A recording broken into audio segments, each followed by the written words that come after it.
Fireclay Lofts is a 10-year baby, 10-year child that started in 1999, and it has 166 units on 2 blocks of property. It's located north of Coors Field in what never was a hip neighborhood before. We just called it Upper Larimer. It's now part of Rhino. And I was actually shocked when I moved here and started working downtown as to how expensive real estate was. So in all honesty, it was out of necessity that I looked outside of that core sort of Lodo area.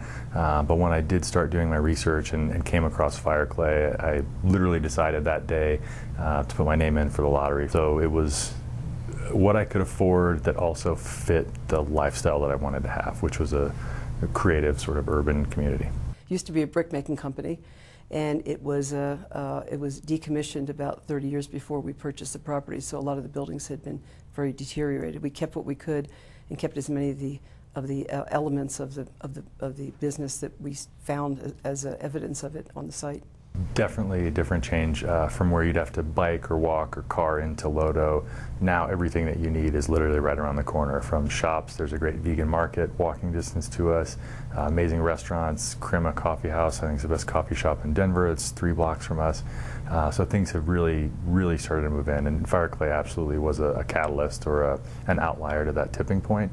Being in this category here is something we want to be able to show that there's something replicable about it, and there are so many of these transitional industrial neighborhoods that are around downtowns, adjacent to railroad tracks, which is common, and it just feels like this is something that we hope some other communities and some developers can look at and say maybe we can take some of that property and bring it back to life.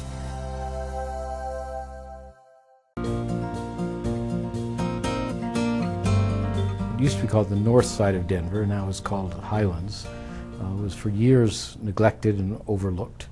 And one of the central overlooked locations there was a gas station and dilapidated shopping center built in the 1970s and never very much kept up. A relatively large site for an infill site. The neighborhood was developed as large suburban homes, and that development didn't work out. We saw that from development opportunity it looked very good, but the neighbors around it were not so good, and the neighborhood was mixed. There were some solid neighbors on some side, and on another side it was industrial and pretty unattractive. It was certainly not an easy project. It was far from the easiest thing I've ever done, and for that reason I think it was rewarding. I think the products speaks for itself. And we really leased up in a month. We projected 7 months. And we had a surprising preponderance of young women as the tenants, and that's what, in some ways, was what we were looking at, to try to make a building that was safe, that was clean, that had amenities in it, including a cyber center or a place for work, a relatively high attention to security and convenience. Simplicity of design. You know, we tried to keep the floor plans simple and elegant, not overdoing it with finishes and materials and appliances, but really focusing on how people lived in the unit. The reception that we've had has been just terrific. The economics have worked out very well. Even working in an environment where every element of it was difficult, we came out. The beauty of working through that is we ended up building at a time when the building was relatively cost effective, and coming out at a time when there was not much competition on the market.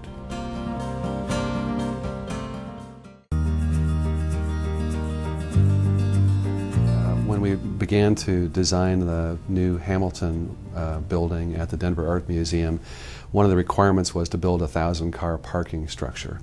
And you know, as we looked at that, there were a lot of concerns about the garage. It was going to be too costly to bury it under the ground, and to have an above-ground parking structure right across from this extremely sculptural, high-profile new building for the museum, there was a discordance there.